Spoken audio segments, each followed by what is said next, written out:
jangan melihat keadaan lu yang sekarang atas perbuatan lu yang saat ini gitu, tapi lebih ke depannya lagi. Dan satu hal, menurut gua waktu itu dapat dari mana ya kata-kata ini? Pokoknya lagi nonton video lah. Satu hikmah ketika kita nggak tahu Apa? kita bisa berprasangka baik.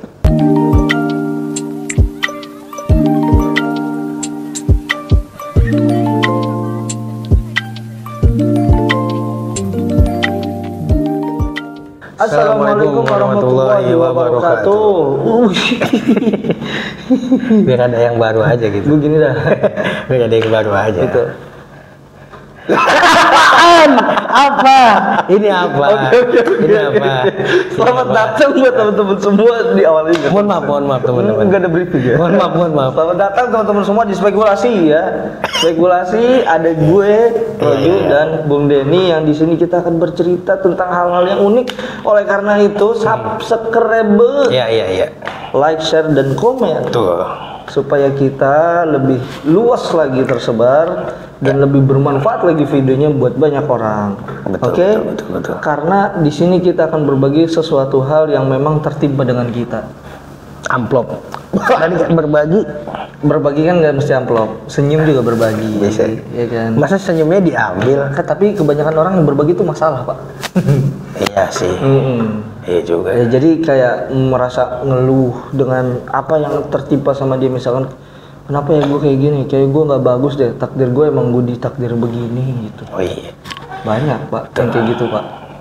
Padahal takdir kan dulu orang Madura dia. Oh, Takdir sama Doyok ada.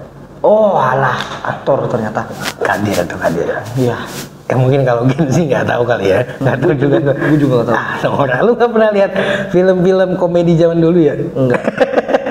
Karena gue lebih suka ke kartun Pak.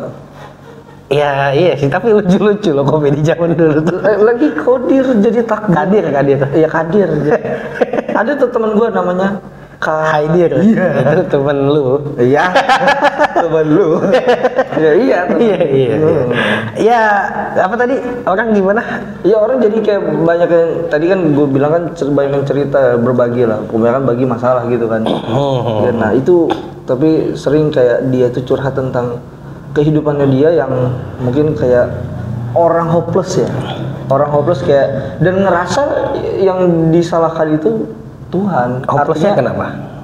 Ya mungkin karena kebanyakan masalah atau mungkin hidupnya tidak baik terus-terusan, ditimpa masalah lagi, masalah ini belum selesai, ada masalah baru lagi, yang ngerasa ya emang takdir gue jelek kayaknya gitu. Ya gue bingung juga sih. Sampai tak sama segitu. Karena ini gue meresapi yang tadi itu namanya pertanyaannya. Sebenarnya Itu sapi siapa ya kalau boleh tahu? sapi. Oh, Tetangga ada tetangga. Oh iya, meresapi soalnya bahaya juga. Iya.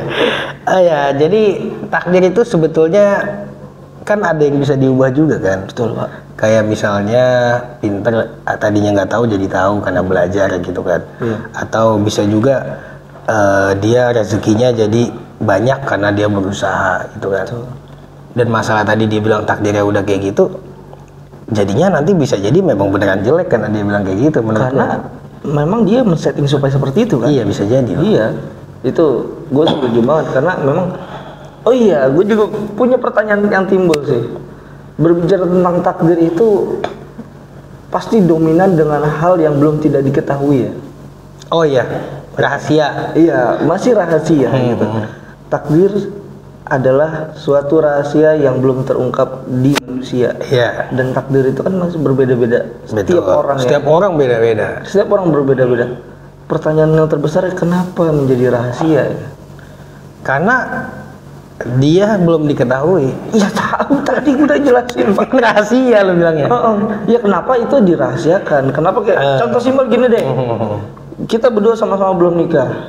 Kenapa harus dirahasiakan jodoh? Karena itu yang bikin hidup lebih menarik menurut gua. Semisal nih, gini ngomongin jodoh ya, nanti rezeki beda lagi kan. Ngomongin jodoh deh, misalnya lu udah tahu pas misalnya ketika misalnya hidup, gua udah tahu nanti nikah sama siapa. Apa menariknya? Oh iya. Iya nggak sih?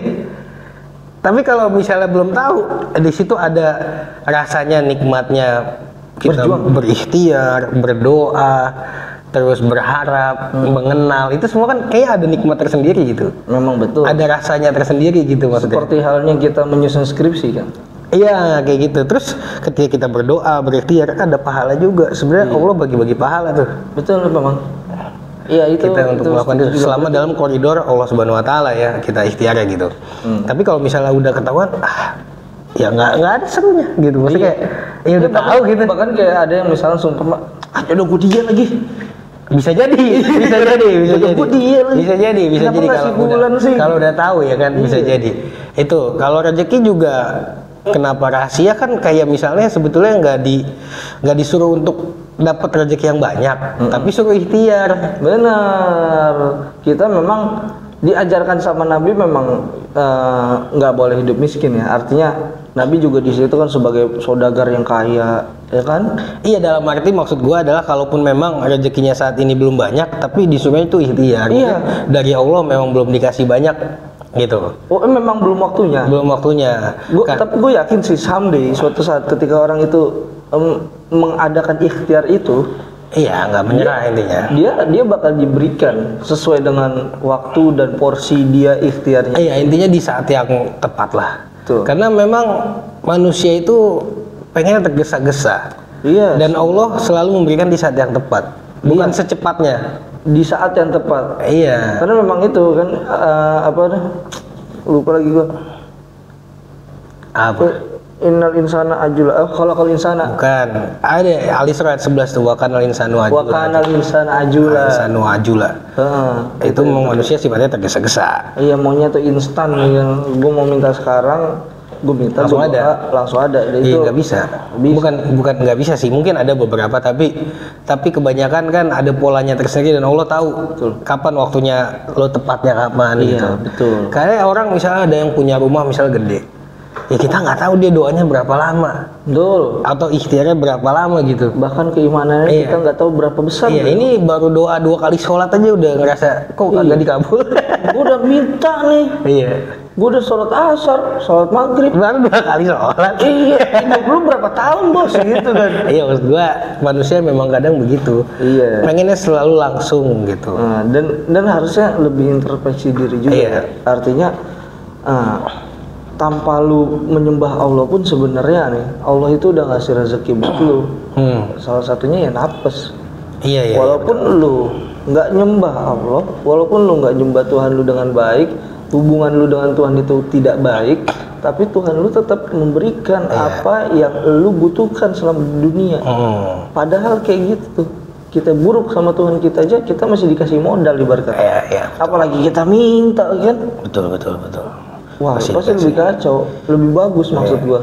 Tapi emang gua pernah baca tuh di buku Atomic Habit, manusia itu memang orientasinya adalah yang langsung. Jadi misalnya lu mau membiasakan sesuatu yang baik gitu. Dia bilang di buku itu coba buat sesuatu yang baik itu ada reward langsungnya. Contohnya misalnya ketika lu mau jogging, ketika lu jogging ya lu reward diri lu dengan misalnya nonton Netflix setengah jam. Karena manusia memang orientasinya nikmat yang langsung, reward langsung gitu. Jadi dia mau ngelakuinnya lagi.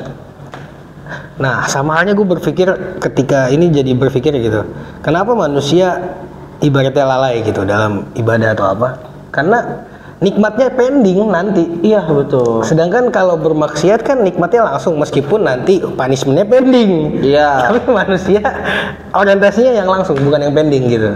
Padahal ya kalau misalkan kita telah lebih dalam lagi malah enakan yang sekarang kita punya hubungan baik sama Tuhan, nantinya turun belas kasih Tuhan buat kita. Iya, tapi gue tadi jadi berpikir kenapa orang masih kayak lalai atau segala macam. Ya mungkin gue juga sama, tapi karena manusia yang pending ini nggak dipikirin. Iya, pengennya yang langsung. Maunya yang instan.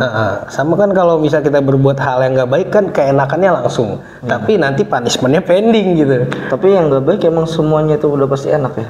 Enaknya langsung tapi nggak permanen. Iya. Berat langsung hilang. Iya, tapi punishment yang terpending. Iya. itu lebih bahaya gitu. Berarti di situ kita dianjurkan atau disarankan untuk visioner ya. Iya benar. Artinya jangan jangan melihat keadaan lu yang sekarang atas perbuatan lu yang saat ini gitu, tapi lebih ke depannya lagi. Dan satu hal menurut gua waktu itu dapat dari mana ya kata-kata ini, pokoknya lagi nonton video lah. Satu hikmah ketika kita nggak tahu apa, kita bisa berprasangka baik. Wah, betul. Iya nggak sih? Kalau udah tahu kita nggak bisa berprasangka baik, orang udah tahu. Iya, jadi gini, ngomongin berprasangka baik itu ada sesuatu hal yang sering diucapkan, cuman mungkin agak sulit di. Iya, kalau dari hati beneran tuh emang butuh latihan lah, butuh waktu gitu. Kita lebih mudah untuk suuzon. Ya. Bahkan ke orang ataupun maupun ke Tuhan ya. Berprasangka buruk itu mudah banget coy. Apalagi berkaitan dengan hal agama yang kita di situ meminta sesuatu. Iya. Ya kan? Iya. Nah, ini gue dapet tadi dari kisahnya ini Ustadz Salim Afila, atau nggak pernah ada. Salim Afila memang Ustadz yang lu sering ngobrolin. Iya, waktu itu beliau pokoknya divonis sama istrinya nggak bisa punya anak karena ada kelainan genetik lah. Anak pertama, anak kedua gugur. Terus disaranin sama dokter tes, tapi kalau misalnya tesnya hasilnya positif, bapak sama ibu harus pisah karena emang udah nggak bisa punya anak gitu. Dia nanya ke istrinya, mau nggak dites gitu. Tapi kalau dites kita jadi tahu, kata istrinya nggak usah, kalau kita nggak tahu kita masih bisa husnuzon, katanya gitu. Tapi habis itu sekarang anaknya 2. Artinya kita bisa husnuzon gitu. Indahnya husnuzon, indahnya berprasangka baik gitu. Artinya masih bisa berdoa. Kan kalau kita nggak tahu rezeki kita misal belum, kita masih ikhtiar kan husnuzon, berdoa gitu. Betul. Atau jodoh dan lain-lain lah. Tapi kalau misalnya kita udah tahu misalnya rezekinya besok kita dapat segini, kita jadi males sih, lebih ke males kayak santai aja gitu. Makanya itu kenapa sesuatu hal yang sudah dituliskan oleh Tuhan untuk kita itu masih dirasakan gitu kan. Ada beberapa hal ya Pak, dari jodoh, rezeki, dan satu lagi kan kematian. Iya. Itu masih rahasia. Rahasia, dan ya kematian rahasia juga kita jadinya bisa ini loh, bisa semangat menjalani hari loh. Betul. Kalau misalnya kita tahu kita mati 2 tahun lagi, pasti kepikiran lu, stres, pengennya ibadah terus, tapi stres gitu. Iya. Waktu gue tinggal dikit nih gitu. Iya, tinggal 24 jam. Iya. Gimana? Nah, tapi karena kita nggak tahu, kita bisa menjalani hari dengan semangat menurut gua. Betul. Karena kita belum tahu. Balik lagi ada husnuzon. Husnuzon tadi, itulah nikmatnya gua rasa. Husnuzon tuh sebenarnya memang nggak mudah gua tahu, tapi kalau dilakuin tuh nikmat loh. Maksudnya hidup plong gitu. Iya memang betul. Nanti apalagi kalau misalnya kita dapat hasilnya. Iya, rasanya plong aja gitu. Rasanya tuh pasti lebih wah juga. Oh ya, BTW nih Pak. Perlu nggak sih kita tahu bedanya? Kalau di dalam rukun Islam itu kan ada kodok dan kodar, takdir dan ketetapan. Iya. Nah, takdir itu kan serupa dengan similar ya, dengan ketetapan gitu. Cuman kodok dan kodar itu kan takdir. Nah, kodok ini berarti ada takdir, ada kodok. Kodok itu yang bisa dirubah kan sih? Terbalik. Kalau menurut gua kayaknya terbalik. Terbalik ya. Berarti kodar yang kagak bisa dirubah ya. Kayak misalnya lu lahir dari orang tua siapa kan? Iya. Atau laki-laki perempuan gitu kan. Itu nggak bisa dirubah gitu. Itu sebuah kesalahan lah. Iya, kalau kodo tadi mungkin yang tadi misalnya dengan lu berusaha dan berdoa husnuzon bisa dapat gitu. Atau yang tadinya nggak tahu belajar jadi tahu kan gitu. Artinya yang tadinya mau kena musibah karena orang ini soleh dan rajin sedekah. Itu bisa juga. Jadinya mungkin kena musibah, cuman persentase kena musibahnya itu mungkin dikurangi menjadi kayak 1%. Betul, karena ada tuh yang waktu itu cerita yang ada orang-orang terjebak di gua tuh, ada batu ngalingin guanya, tau nggak? Terus dia berdoa, ya Allah saya pernah begini amal soleh, akhirnya batunya kegeser dikit-dikit. Dengan bertawasul dengan amal solehnya. Iya, kayaknya waktu itu pelajaran hadis. Ada dulu di pesantren tuh. Atibian. Enggak, gue lupa deh, kayak disolihin atau apa gitu. Disolihin berarti kayaknya sama Abi. Iya, tapi hadis keberapa gue lupa deh pokoknya. Tuh ada tuh salah satu kisahnya di situ. Itu amal soleh, artinya boleh kita tawasul ke amal soleh yang pernah kita lakuin gitu. Ya akhirnya batunya geser dikit-dikit. Gitu. Ada sih, gue masih inget dikit aja itu. Berarti dahsyatnya menjadi orang baik ya. Iya. Dampaknya itu di kemudian hari. Dan paling bisa jadi didoain banyak orang. Iya. Itu juga penting loh. Karena kenapa mereka mendoakan? Karena mereka senang dengan attitude kita. Iya. Pola pikir kita, dengan adab kita. Betul. Makanya ada yang bilang takdir itu nggak usah dipikirin gitu. Tapi Tapi ya udah jalanin aja berhusnuzon. Kalau dipikirin kan ya percuma juga. Iya, betul. Karena sebenarnya itu juga bisa dirubah. Kalau misalkan lu mikirin doang, lu kagak bertindak, ya sama aja lu mencoba untuk mengesetting takdir lu itu dengan cara lu mikirin doang. Iya, masalahnya gua rasa sih terletak di ekspektasi kali ya. Karena kenapa tuh? Iya, orang pengen ekspeknya begini karena temennya begini. Kan jalan orang beda-beda. Iya. Salah ngambil patokan. Ya benar juga sih. Patokannya salah ya. Patokannya salah. Mungkin dia kayak gitu karena effortnya lebih besar daripada lu, tapi lu maunya hasilnya sama dengan dia. Bisa juga, atau mungkin dia dikasih harta banyak karena lo tahu nih orang bisa kuat dengan harta yang banyak, atau bisa lebih bijak lah dengan harta yang dititipkan dengan banyak itu. Sementara misalnya gua belum siap dengan amanah sebesar itu, akhirnya belum dikasih gitu. Jodoh lah ya.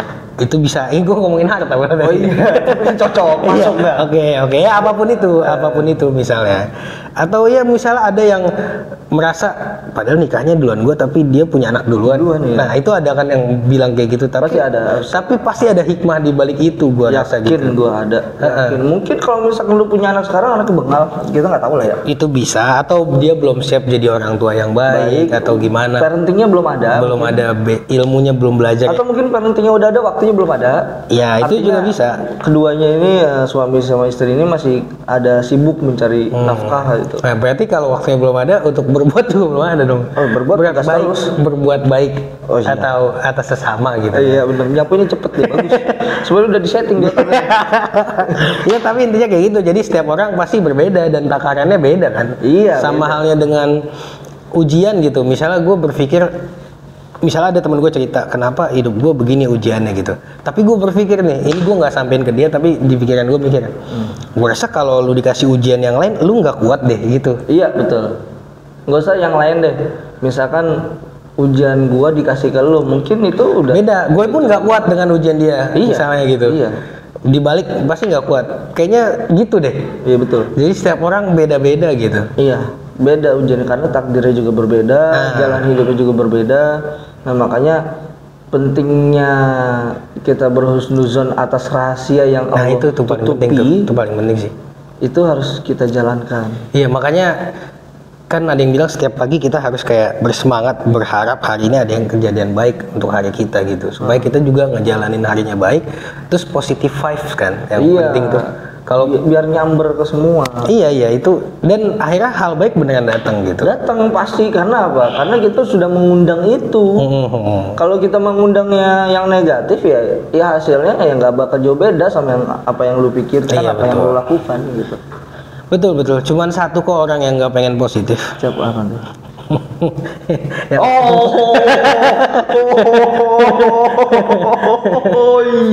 Iya betul. Baiklah Pak Denny. Jawab di komen lah itu, boy. Nggak ada yang tahu. Ada masih banyak. Iya. Terima kasih buat teman-teman semua yang udah nonton ya. Jangan lupa subscribe, like, share, komennya. Intinya tadi husnuzon yang paling penting gitu. Dan sampai jumpa di video berikutnya. Wassalamualaikum warahmatullahi wabarakatuh.